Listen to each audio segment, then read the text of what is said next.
அதாவது ஒரு வீடியோ பார்த்தேன். ஒரு எம்எல்ஏவாம் டிவிகே கட்சியில இருந்து ஜெயிச்ச புது எம்எல்ஏ நல்லா குடிச்சிட்டு டான்ஸ் ஆடுறது ஒரு வீடியோ ஒன்று வந்திருக்கு.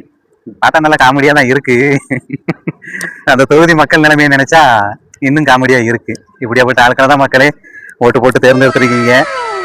என்ன ஒண்ணு, எங்க ஊர்லலாம் டிவிக்கே ஜெயிச்சிடக்கூடாது அப்படின்னு சொல்லிட்டு காங்கிரஸ்காரங்க ரூபா கொடுத்தாங்க.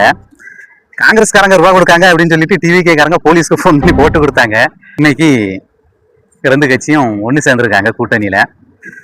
கட்சிக்காரங்க ஒன்று சேர்ந்துட்டாங்க. தொண்டர்கள் மனநிலை எப்படி இருக்குன்னு தெரியல. சரி, இதெல்லாம் ஒரு பக்கம் காமெடியா இருந்தாலும் நிறைய மக்கள் வருத்தப்படுறாங்க. இப்படி தேவையில்லாம மொத்தமா ஓட்டை போட்டு அனுபவமே இல்லாத ஒரு கூட்டத்துக்கிட்ட ஆட்சியை கொடுத்துட்டோமே அப்படின்னு மக்கள் வருத்தப்படுறாங்க. எப்படி வருத்தப்படுறாங்க அப்படின்னா, அதாவது நடந்தது என்ன அப்படின்னா, தன்னோட குழந்தை சொல்லி தன்னோட பேரப்பிள்ளை சொல்லி நிறைய பேர் ஓட்டு போட்டிருப்பாங்கல்ல, அவங்கெல்லாம் மனநிலை எப்படி இருந்தது அப்படின்னா, சரி நான் ஒருத்தன் என் பேரன் சொல்லி இல்லைன்னா என் குழந்தை சொல்லி ஓட்டு போடுறதுனால இங்க என்ன பெரிய ஆட்சி மாற்றமா நடந்துற போகுது அப்படின்னு நினைச்சு ஓட்டு போட்டாங்க. ஆனா அது அவங்க மட்டும் அப்படி போடல, அதே மாதிரி நிறைய பேர் ஓட்டு போட்டதுனாலதான் இங்க மிகப்பெரிய மாற்றம் நடந்துருது.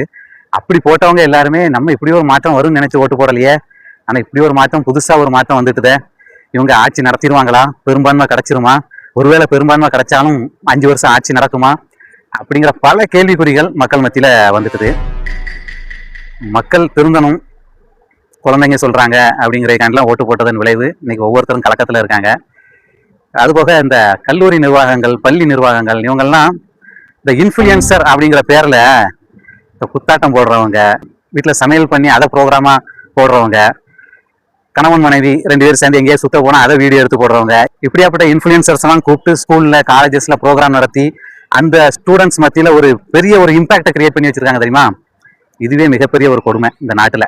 அதாவது கல்லூரிகளுக்கும் பள்ளிகளுக்கும் யாரை நம்ம கெஸ்டா கூப்பிடணும் அப்படின்னா, நல்ல படிச்சவங்க, நல்ல வேலையில இருக்கிறவங்க, நல்ல தொழில இருக்கிறவங்க, இவங்களை கூப்பிடணும். சோசியல் மீடியாவில் டான்ஸ் ஆடிட்டு கிடக்கிறவங்கலாம் கூப்பிட்டு கல்லூரி மாணவர்களுக்கு முன்னுதாரணமா காட்டினா இந்த சமூகம் அப்படிதான் இருக்கும். அதனால பெற்றோர்கள் கொஞ்சம் சிந்திங்க. நீங்க உங்க பிள்ளைங்களை எந்த பள்ளிக்கூடத்துல சேர்த்திருக்கீங்களோ அந்த பள்ளிக்கூடத்துல நடக்கக்கூடிய காரியங்களை கவனிங்க. இதே மாதிரி சோசியல் மீடியாவில் குத்தாட்டம் போட்டுட்டு கிடக்கிறவன், கணவன் மனைவி வெளியே சுத்த போறதெல்லாம் எடுத்து வீடியோ போட்டுட்டு இருக்கிறவன், இவனெல்லாம் கல்லூரி இல்லைன்னா பள்ளிகளில் கூப்பிட்டு வச்சு ப்ரோக்ராம் நடத்துறாங்க அப்படின்னா பெற்றோர்கள் போய் கண்டிங்க, அந்த பள்ளி நிர்வாகத்தை கண்டிங்க. நீங்க இந்த மாதிரி ப்ரோக்ராம் நடத்தினா உங்க பள்ளிக்கூடத்துல நாங்க எங்க பிள்ளைகளை சேர்க்க மாட்டோம், வித்ரா பண்றோம் அப்படின்னு போராட்டம் பண்ணுங்க.